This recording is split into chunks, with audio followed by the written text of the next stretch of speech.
you would indulge us for just a moment, Dr.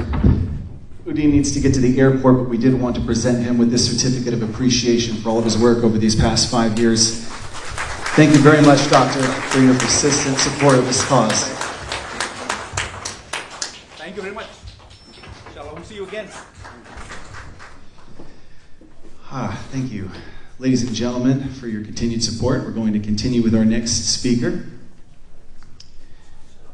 Our next speaker is Tuan Keen, who was born and brought up in Arakan State in Burma.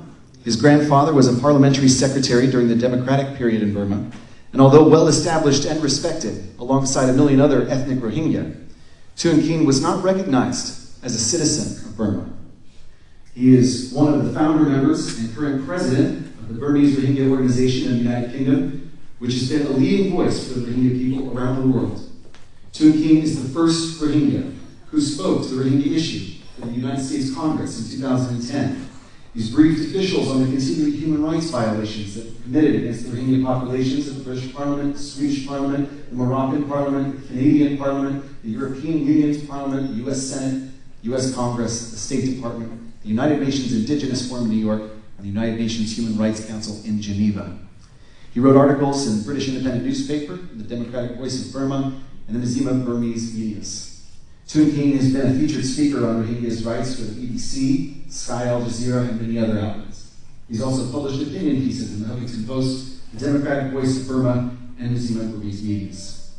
Tuan Keen graduated with civil engineering from London. He received a leadership award from Refugees International in Washington, D.C. in April 2015 for his relentless effort working on the Rohingya issue, and we are very pleased to welcome him today. Mr. Tuan Keen.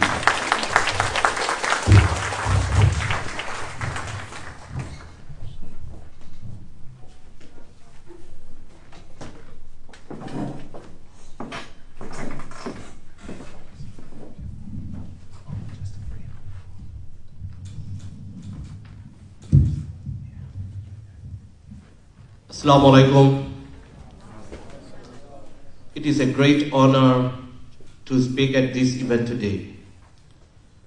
I would like to express many thanks to the members of Burmese American Muslim Association organizing this event timely. I'm standing today in front of you as a genocide survivor. I will be speaking today how Burmese military systematically persecuting our community.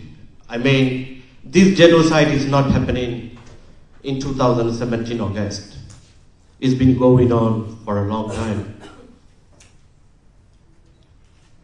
You know, Burma, independence, 1948, from British. After that, we had the most progressive time in Burma, we call it. What is democratic period time? On that time, Rohingya MPs were there. Rohingya language was broadcasted from Burma radio broadcasting program 3 times a week. On that time, my grandfather was a member of parliament, and I was not recognized as a citizen of Burma. And my mother's grandfather was the first judge in Northern Arakan. So, how military came through here, how they started up in 1962, when General Lewin took power, he stripped up our ethnic rights. How?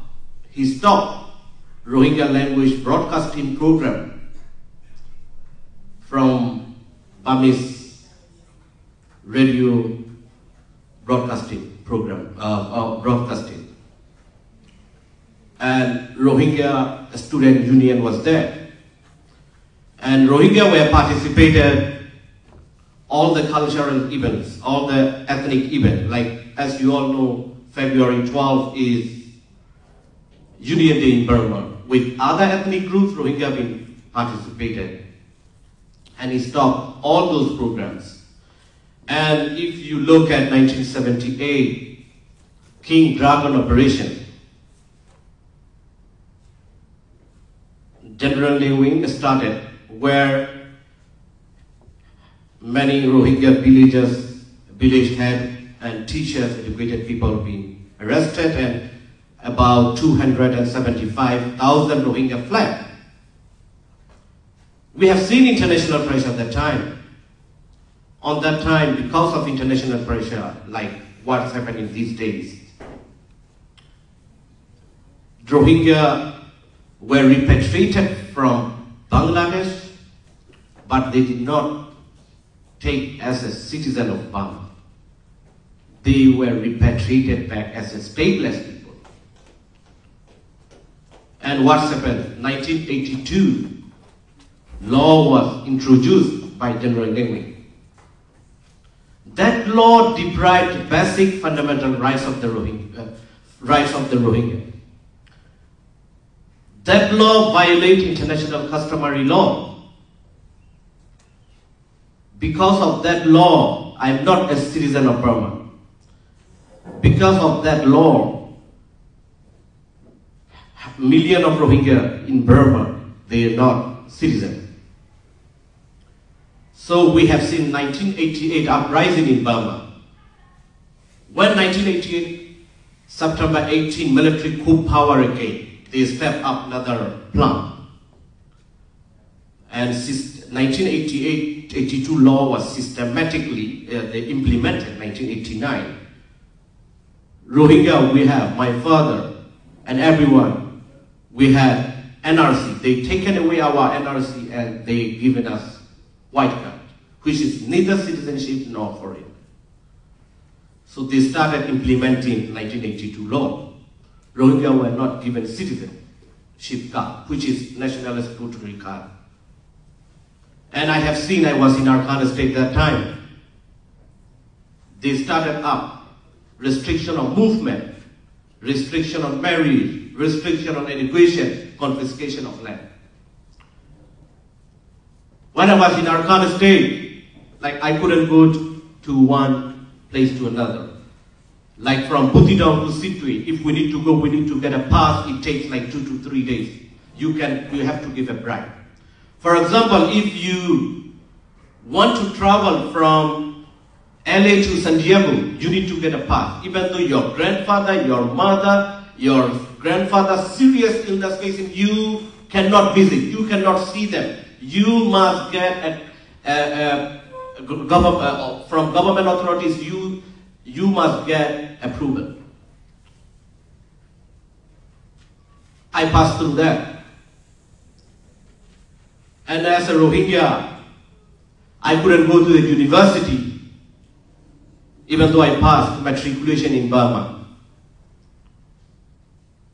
Thousands of Rohingya who passed matriculation, their lives been destroyed. They couldn't go to the university, their lives been ended up after they passed O-level. We've been seeing that since 1995. When I was in Arakan state, I have seen my brother's friends, when they want to get married, they need to get a pass. And it takes 2 to 3 years for the marriage application. You know, you can get that marriage application after providing a big bribe. It's about $1,000 US, where general Rohingyas, they can't provide. Very few Rohingyas, they can provide that bribe. So many Rohingyas, when I was in Arakan state, we have seen they marry separately. No, they can't wait for 2 to 3 years because, you know, it's a marriage application is pending 2 to 3 years, so they just marry separately. And government found out this sentence in jail, 5 to 7 years. It's been mentioned, former UN Special Reporter Thomas Cantana in his report in 2010. In Butidong jail, you can see all the prisoners were sentenced they married secretly and because of alleged marriage. That is what former UN Special Reporter mentioned. For the Rohingyas in Arakan state, when I was in Arakan, I have seen my father's own land being confiscated by the military. And they brought non-Rohingyas. And many Rohingyas' lands being confiscated. That is what I have seen when I was in Arakan. And you can see now, they strip of our ethnic rights, they strip of our citizenship rights, they impose restriction on movement, restriction on marriage, restriction on education, confiscation of lands, and the people being fled again in 1992. You know. That time Rohingya were repatriated back again. That was second time. And what's happened? If we look back, so-called reform came in Burma in 2010, where former President Thein Sein came to power. USDP, military-backed USDP government came to power, we have seen. Anti-Rohingya campaign was spread out everywhere.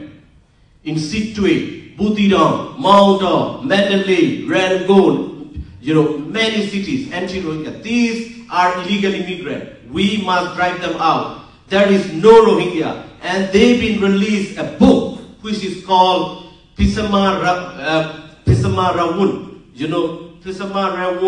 Pisama Yawu, the book they published, the military, the police officer, and highly respected Buddhist monks been signed there, and they released that. This is a plan that, these Rohingya, so-called Rohingyas, illegal immigrants, they want to take over our country.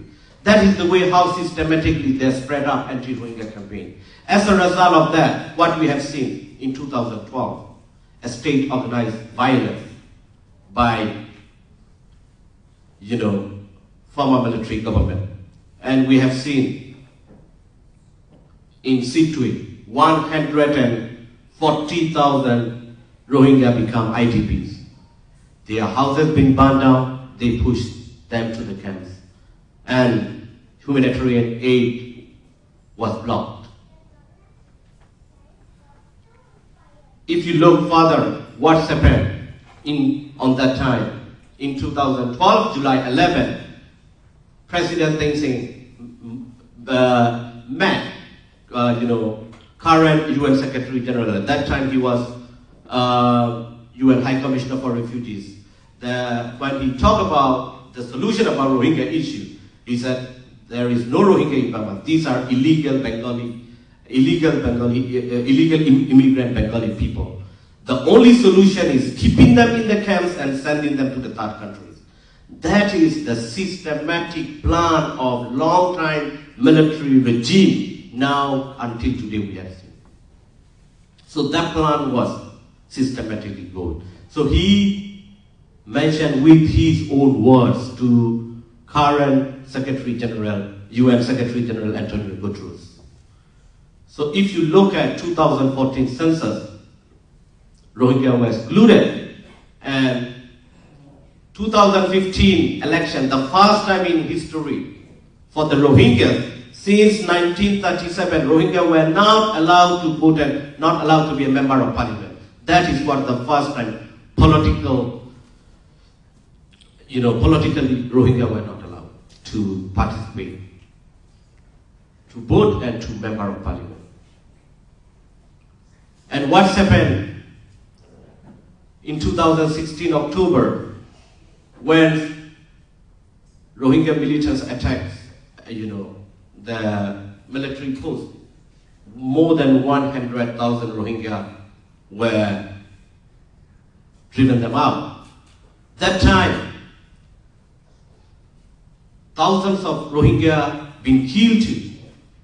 And UN Special Reporter, Yang Lili mentioned, it was crime against humanity.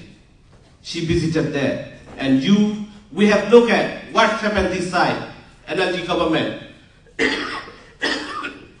I'm sorry. NLD government, UN, Aung San Suu Kyi State Consular Office. This rape are not happened. There is fake rape. she defended the military. We have seen that time. So when we come back in 2017, August, 25th of August, when large exodus happened, she defended systematically the military. On that time, I was in Bangladesh, visited for 4 weeks last year. And thousands of Rohingya been killed, thousands of Rohingya women been raped, and hundreds of children been burned alive, and hundreds of elderly men been burned alive. When I met the Rohingya victims, they told me, someone told me, is a Rohingya Begum from Ratina. It's unspeakable, the situation. And when she saw the military rounded up her village in Ratina, like more than 20 trucks. And after they rounded up military coming in her village, and she saw, as soon as military entered, 8-year-old boy was knifed to death straight away.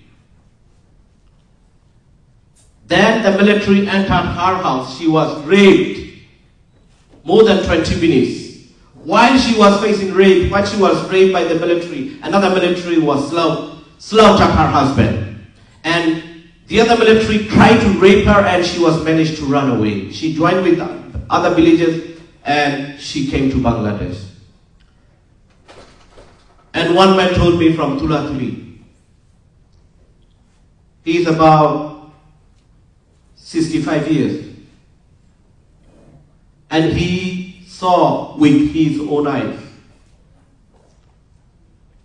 His daughter was raped by the military, and his grandson, 2 years, was thrown to the fire and burned alive.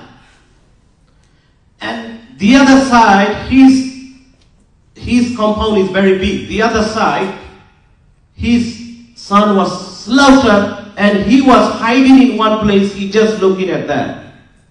Can you imagine what the situation he faced? And then when I was there, more than 4 weeks, hundreds of stories I heard. It's unspeakable. I don't know how to express that, honestly, myself. So that is what we have seen, mass killings.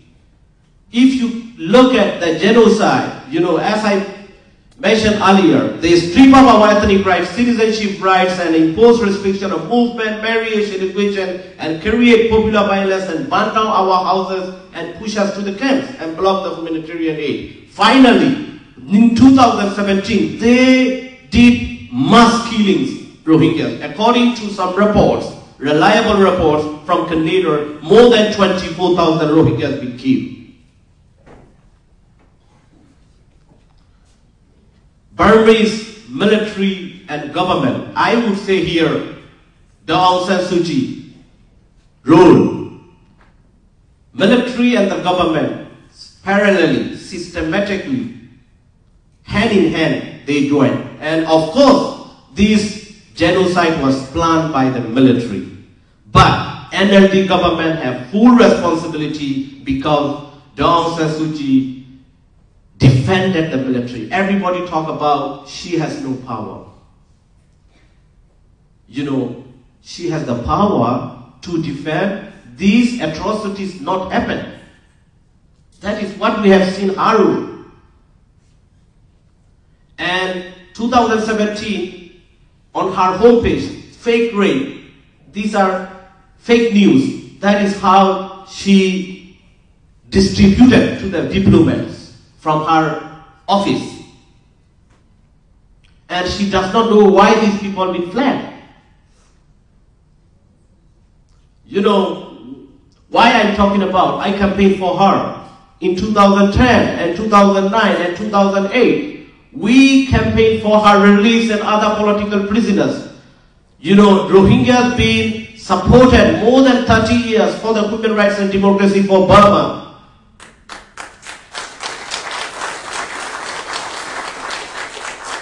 Rohingya Party were alliance with NLD. I remember when I talked with her in a phone conversation after she released 1 week after, she said that these are basic human rights issues.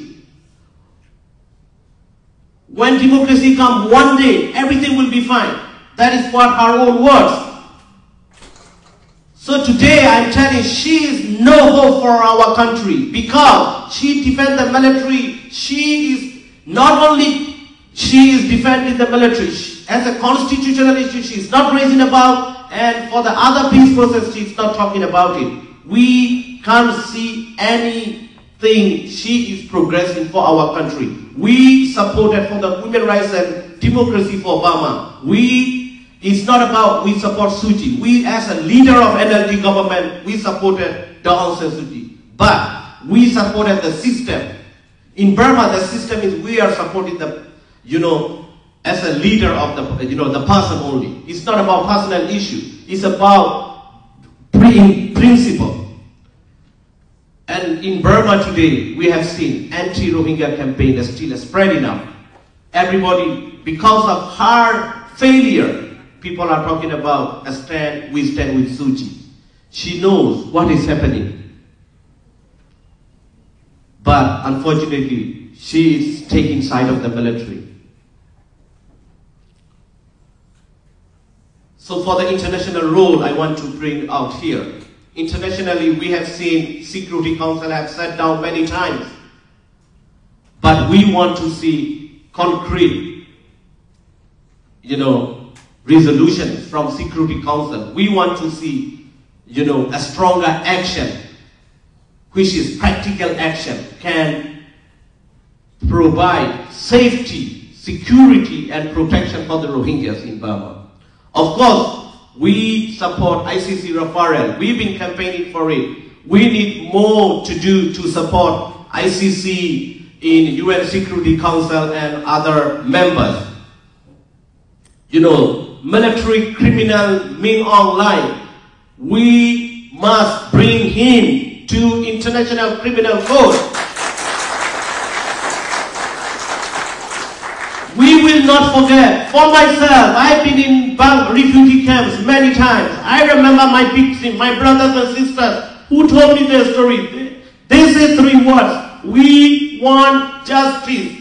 This is the word we cannot forget. As a Rohingya, we must bring him to International Criminal Court, including whoever supported this military. If Aung San Suu Kyi, she has any, we can find out, we have to bring her to.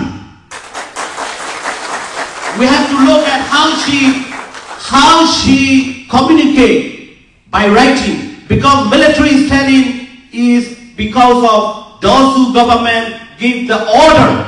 That we need to look at that point too, So we can't let them go. We are human beings. For the human rights and democracy in Burma, 1 million Rohingya will not sacrifice at all. We are human beings. We will do our best. So, my dear brothers and sisters, we support ICC. We welcome UN fact-finding mission report, 27th of October, 27th of August.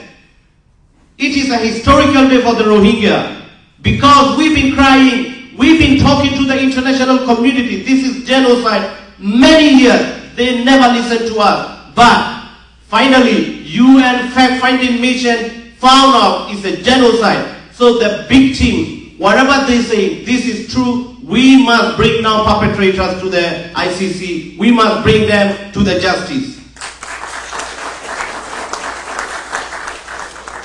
And when we talk about justice, we cannot forget our 500,000 Rohingya brothers and sisters where their lives are at risk in Burma. We must look for what protection we can provide. We call in international community what mechanism they can have to protect 500,000 population in Burma. This is in Arakan state. This is very important issue too. And as a genocide victims, we have seen 700,000 Rohingya genocide survivors were fled to Bangladesh. We have to look at how we can build up, how we can empower our community. You know, this is very important point. We cannot let Burmese government and military, they are destroying our community, but we cannot let them go. We have to take international communities this opportunity. We must build up our community. We must empower our community. One day we can be a part of in Burma society. So as we belong to Burma, we want to go back to Burma. So it is important. We have to rebuild our community. And I would like to express many thanks to all brothers and sisters for your solidarity, for your support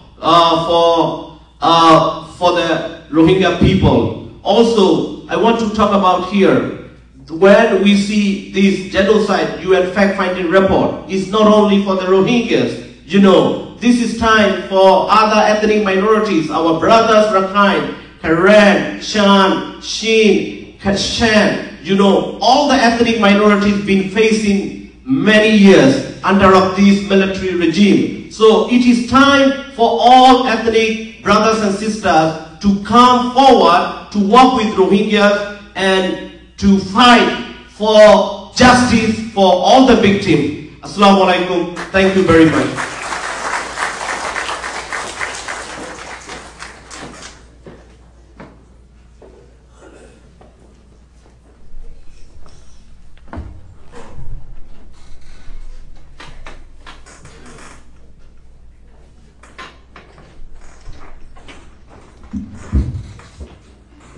Awesome. Presenting a certificate of appreciation before he has to depart. Thank you, sir. Mr. Tunki, ladies and gentlemen. Our next guest will be visiting us